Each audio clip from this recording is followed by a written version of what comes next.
कृष्ण की घमंडी पत्नी सत्यभामा कृष्ण की दूसरी पत्नी थी। वो एक बहुत ही घमंडी स्त्री थी। उसका ये मानना था कि वो सबसे सुंदर और सबसे अमीर स्त्री है, क्योंकि उसके पिता एक बहुत ही धनवान व्यक्ति थे। तो सत्यभामा जितने और जो रत्न आभूषण और संपत्ति चाहती थी, वो सब उसके पास थे। स्वाभाविक रूप से घमंड उसकी एक बड़ी समस्या थी। एक बार कृष्ण के जन्म दिवस के अवसर पर सत्यभामा ने सोचा कि वो सबको दिखाएगी कि वो कृष्ण को कितना प्यार करती है। तो उसने तय किया कि वो कृष्ण को कितना प्यार करती है। तो उसने तय किया कि वो कृष्ण के वजन जितना सोना शहर के लोगों में बांटेगी। इससे तुलाभार कहते हैं। ये मंदिरों में होता है। लोग एक बड़ी तराजू में अपने वजन के बराबर मक्खन, घी या चावल या कुछ और रख कर वो चीज़ लोगों में बांट देते हैं। चावल, नमक, दाल या सोना, वो कुछ भी आप दे सकते हैं जो देना चाहिए। ये प्राचीन परंपरा हमारी संस्कृति का एक हिस्सा है।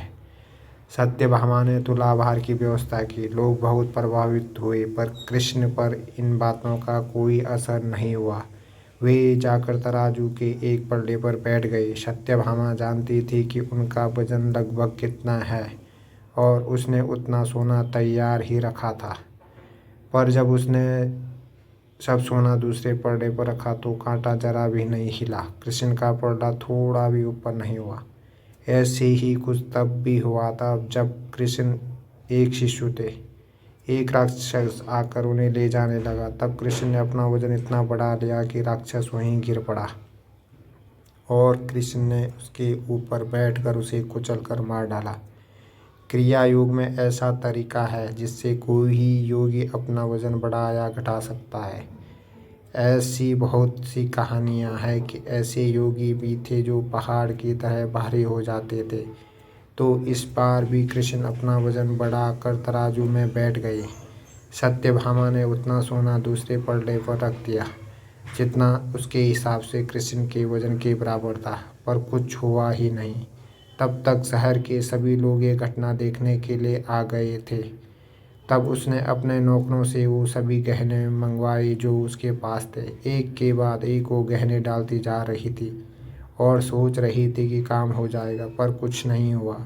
तब उसने वो सब कुछ भी रख दिया जो उसके पास था, पर पर्दा जरा भी नहीं हिला।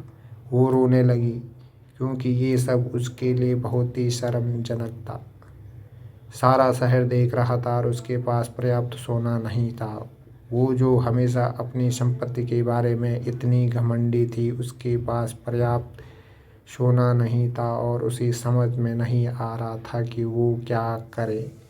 तब उसने रुक्मणी की ओर देखा, जिससे वो बहुत जलती थी और हमेशा परेशान रहती थी। उसने रुक्मणी से पूछा, अब मैं क्या करूं, क्योंकि ये बात सिर्फ मेरे लिए ही नहीं पर तुम्हारे और सबके लिए भी बहुत शर्मजनक है।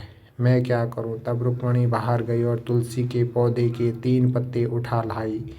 जैसे ही तुलसी के वो पत्ते उसने तराजू के दूसरे पलड़े पर रखे, कृष्ण का पलड़ा तुरंत ही ऊपर आ गया।